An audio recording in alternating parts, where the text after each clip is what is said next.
देवेश चंद्र, देखिए पिछले कुछ दिनों से मैं इस मंच से आदित्य बिरला ग्रुप के साथ मिलकर हमने एक नई मुहिम की शुरुआत की है, घोषणा की थी, जिसका शीर्षक था फोर्स फॉर गुड हीरोज। इस मुहिम के जरिए हमने समाज के उन लोगों को इस मंच पर आने का निमंत्रण दिया था जिन्होंने समाज कल्याण के लिए अपनी जिंदगी जो है वो समर्पित कर दी।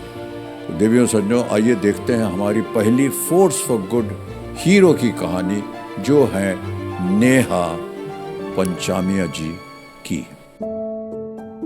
मेरा नाम नेहा पंचामिया है और मैं रेस्क्यू चैरिटेबल ट्रस्ट की फाउंडर हूँ। बचपन से ये बहुत स्ट्रॉन्ग मेरी एक फीलिंग थी। जब मैं एक जानवर को तकलीफ़ में देखती थी, उसका सफरिंग देखती थी, तो मुझे ये बेयर नहीं हो पाता था।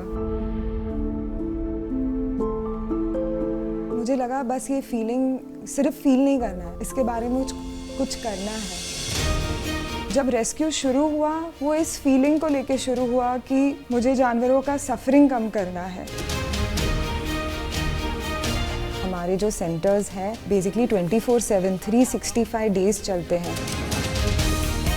अगर हम सिर्फ ये एक्सेप्ट कर सके, हमारा जो अर्थ है, हमारा प्लैनेट है, इस पे इंसान भी रहते हैं और जानवर भी रहते हैं, और अगर हम एक दूसरे को रिस्पेक्ट कर सके, एक दूसरे के साथ कोएग्जिस्टेंस के साथ, सहजीवन के साथ रह सकते हैं, यही बड़ी बात है।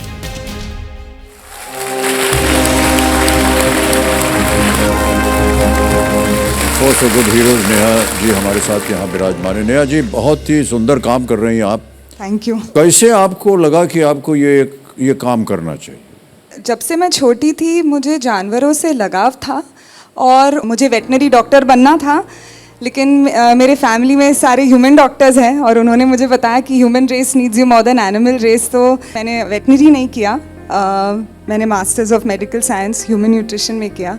लेकिन पढ़ाई करके जब मैं पुणे शिफ्ट हुई, मैं रास्ते पे देखती थी ये सब जानवर, उनके लिए कोई इमरजेंसी सर्विसेज नहीं थे। तो फिर मैंने सोचा ये फिंगर पॉइंटिंग करना, उंगली उठाना कि ये NGOs नहीं कर रहे, गवर्नमेंट नहीं कर रहे, कोई नहीं कर रहा है, ये सब बंद करना चाहिए, खुद करना चाहिए। सो एट द एज ऑफ 23 मैंने डिसाइड कर लिया कि यही मैं करने वाली हूँ। एंड धीरे जॉब से मैंने पार्ट टाइम किया, पार्ट टाइम से ऑलमोस्ट 6 मंथ्स में ही क्विट कर दिया और ये फुल टाइम करने लगी। बहुत बहुत बधाई आपको। हमारे पास मतलब छोटे से छोटे जानवर, पक्षी से लेके तेंदुए तक, ब्लू वेल्स, क्रोकोडाइल्स, मतलब मोर देन 250 स्पीशीज़ को हमने आज तक हैंडल किया। बहुत बहुत बधाई आपको नेहा जी, और आपकी बातें सुन करके हमें बहुत अच्छा लगा। तो देखिए, हमारी ये मुहिम अब भी जारी है। यदि आप भी इनकी तरह समाज का नेक काम कर रहे हैं तो आप भी अपनी एंट्रीज भेज सकते हैं forceforgoodheroes.com पर। अब सुनिए, आ गया है 12.5 लाख रुपए का प्रश्न। यह है 12वां प्रश्न।